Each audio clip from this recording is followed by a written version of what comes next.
Otorita Ibu Kota Nusantara atau OIKN berencana mengimplementasikan tiang listrik pintar atau tiang listrik informasi.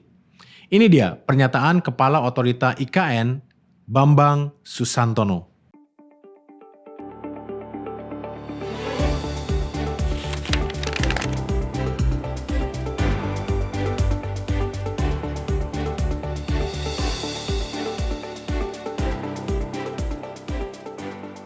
Dulu, kalau kita ingat tiang listrik, yang terpikir pertama kali adalah penyebab benjol segede bakpao.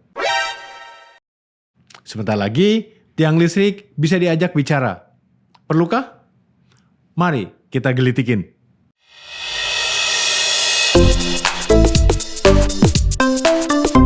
Hanya digelitik. Bukankah implementasi teknologi canggih harus penuh pertimbangan? Terutama ketika teknologi-teknologi yang lebih mudah dijangkau telah tersebar luas di genggaman tangan kita, yaitu handphone. Sekarang, hampir semua orang memiliki akses ke berbagai aplikasi yang memberikan informasi dengan cepat langsung melalui handphone di genggaman.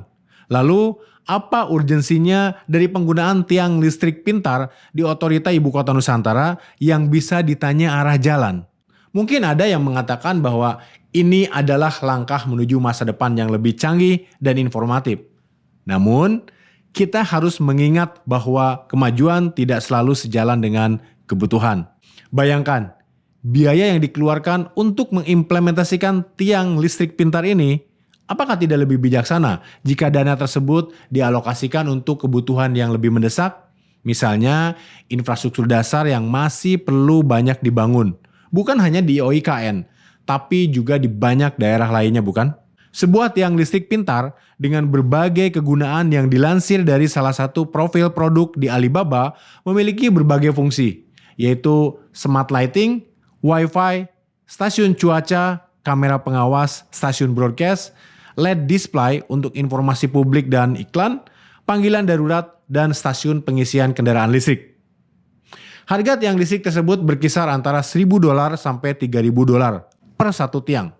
Belum lagi biaya untuk pemasangan. Dengan asumsi 30%, maka biaya menjadi $1.300 sampai $3.900 per tiang listrik. Apakah ada biaya lain? Tentunya ada. Biaya kirim, software, dan biaya lainnya yang mungkin kalau kita kalkulasi harganya bisa mencapai $5.000 per tiang. Bahkan lebih jika diimplementasikan di OIKN.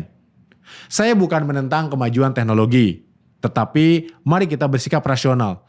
Apakah kebutuhan akan tiang listrik pintar benar-benar mendesak? Apakah tidak ada alternatif yang lebih hemat biaya dan efisien untuk menyediakan informasi kepada masyarakat? Atau memang OIKN akan menjadi kota canggih yang sudah memerlukan tiang listrik pintar? Menurut hemat saya, sebelum melompat pada ide-ide canggih yang mungkin terkesan futuristik, kita perlu fokus pada banyak hal lain selain di OIKN, termasuk pemerataan pembangunan smart city di berbagai kota di Indonesia dengan lebih baik, agar pembangunan kota modern tidak hanya berpusat di OIKN. Termasuk jangan sampai Jakarta yang sebentar lagi akan menjadi mantan, menjadi terlupakan. Kita semua ingin masa depan yang cerah dan canggih. Tetapi mari kita pastikan bahwa setiap langkah yang kita ambil memiliki dasar yang kuat dan menguntungkan bagi semua pihak. Karena pada akhirnya teknologi haruslah menjadi alat untuk meningkatkan kesejahteraan, bukan sekadar permainan baru bagi para pembuat kebijakan. Apalagi hanya fokus di OIKN. Saya bukanlah orang yang menolak perubahan, tetapi mari kita bersama-sama memastikan bahwa perubahan itu membawa manfaat yang nyata bagi kita semua, bangsa Indonesia, bukan hanya penduduk OIKN. Mari kita berpikir cerdas, bukan hanya terpesona oleh kilauan teknologi yang bisa saja membutakan mata hati kita.